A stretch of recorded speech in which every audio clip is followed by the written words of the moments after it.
ఇది computer work అండి, cut work. దీన్ని ఈజీగా ఎలా స్టిచ్చింగ్ చేసుకోవాలో చూద్దాము.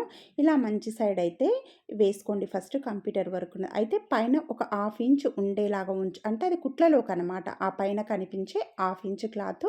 తర్వాత దీన్ని ఇలా మధ్యలోకి ఇలా ఫోల్డింగ్ చేస్తే మనకు ఇలా మధ్యలో ఫ్లవర్ అనేది వస్తుందన్నమాట. అటు సైడ్ ఇటు సైడు పై సైడు ఫ్లవర్స్ సేమ్ ఉన్నాయా చూసుకొని ఫోల్డింగ్ చేసుకోవాలి. తర్వాత ఇలా మధ్యలోకి అయితే ఒక లైన్ అయితే డ్రా చేసుకోండి. ఇప్పుడు లైనింగ్ తీసుకోండి. లైనింగ్ ఫోల్డింగ్ ఉంటుంది కదా, దానికి ఇలా మధ్యలోకి మనం లైన్ డ్రా చేసుకున్న మధ్యలోకి అయితే పెట్టేసేయండి. పెట్టేసి ఇప్పుడు పిన్స్ అనేది ఇదిగోండి, మనకు లైనింగ్ మధ్యలోకే ఉండాలి, నెక్ మధ్యలోకే ఉండాలి, అలాగే ఈ వర్క్ వేయించింది కూడా మధ్యలోకి ఉండి ఇలా పిన్స్ అనేది పెట్టుకోండి. తర్వాత దీన్ని ఇలా తిప్పేయండి. తిప్పేసిన తర్వాత మనం ఫోల్డ్ చేసినాం కదా, ఇలా మధ్యలోకి అయితే పెద్ద కుట్టు పెట్టుకొని ఒక కుట్టు అయితే వేసుకుంటూ రండి. స్టోన్స్ ఉంటాయి, కొద్దిగా జాగ్రత్తగా వేసుకోవాలి. ఇలా పెద్ద కుట్టు పెట్టి ఒక లైన్ వేసుకుంటూ రావాలి. ఇప్పుడు క్లాత్ అనేది అసలు కదలదు, మీరు పిన్స్ పెట్టుకోకపోయినా పర్లేదు. ఇప్పుడు ఒక 1/2 ఇంచు ఇలా డిజైన్ చుట్టూ కూడా నెక్కు ఇలా గీసుకోండి. ఈ డిజైన్ కంటే ఒక 1/2 ఇంచు దూరంలో గీసిన నేను. ఇప్పుడు కరెక్ట్గా 1/2 ఇంచు ఇలా పెద్ద కుట్టు పెట్టి కుట్టుకుంటూ రండి.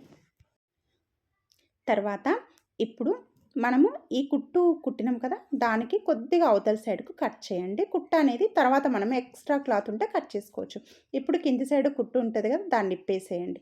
తర్వాత ఇప్పుడు మనం ఆల్రెడీ 1/2 ఇంచు కుట్టు కుట్టేసినాం కాబట్టి ఇంకా మనం నెక్ అనేది కట్ చేసుకున్నాం కాబట్టి ఇప్పుడు ఈజీగా కట్ వర్క్ అనేది మీరు ఇలా తిప్పుకుంటూ కుట్టుకుంటూ రావాలి. చాలా సింపుల్గా అయిపోతుంది. ఇలా అయితే నేను చెప్పిన ప్రకారం అయితే ఇలా నెక్ అనేది మనం కుట్టేసిన తర్వాత 1/2 ఇంచు కట్ చేసుకొని ఇలా కట్ వర్క్ అనేది ఇలా తిప్పుకుంటూ చిన్నగా కుట్టేసుకుంటూ రండి. ఈజీగా కట్ వర్క్ అనేది కుట్టడానికి వస్తుందండి.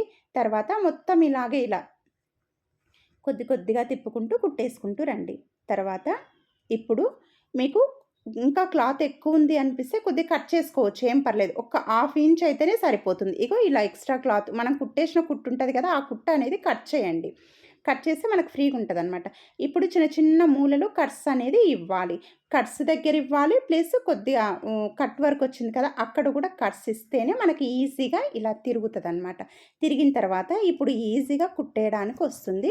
ఇప్పుడు మనకు ఫస్ట్ ఆ కట్ వర్క్ అనేది ఫస్ట్ స్టార్టింగ్లో మంచిగా కుట్టేసుకుంటేనే తిప్పేసి కట్స్ మంచిగా ఇచ్చిన తర్వాత అప్పుడు ఇలా ఈజీగా కుట్టేయడానికని వస్తుందండి. అలా అయితేనే చాలా సింపుల్గా ఈజీగా అయిపోతుంది. చూడండి, తర్వాత పైన ఇలా ఈజీగా కుట్టుకోవచ్చు. బాగుంది కదా, నచ్చితే లైక్ చేయండి, ప్లీజ్ సబ్స్క్రైబ్ చేసుకోండి.